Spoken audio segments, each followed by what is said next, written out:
He's the King of Kings, Lord of Lords, Lion of Tribe of Judah. He is a mighty God. The one who was, who is, and who is to come.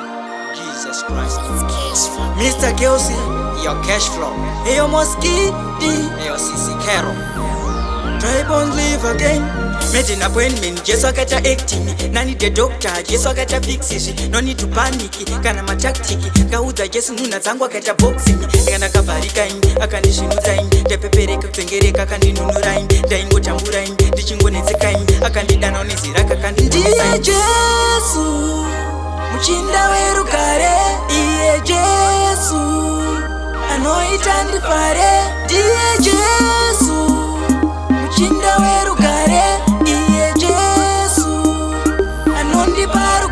So me what we say, prayer the best thing. Me fetching Jesus, no spirit on the place. Ready for action, Bible me weapon. And just be there ban, yo yangu combat. Oko yo satan, mwemza ne pindikiti satani pondwe pondwe. Mi yeze nyika nchokora mwari suke suke. Ndakunda kutambuzika hipi pure ure. Nezuro tindike nasi moyo wofare. Iye Jesu, muchinda weru kare. Iye Jesu, anoita ndifare. Iye Jesu, muchinda weru kare. Iye Jesu, anondi paru kare. Made an appointment, just so get acting. Nani the doctor, just so get fixes. No need to panic. Kana ma tactic.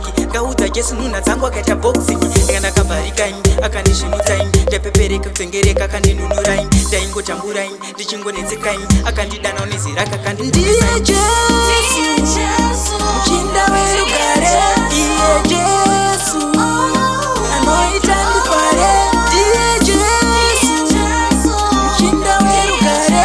Iye Jesu, anondi paru kare. So me what we say, prayer the best thing. Me fetching Jesus, no spirit on the place. Ready for action, Bible me weapon. And just be there ban, yo yangu combat. Oko yo satan. Iye Jesu.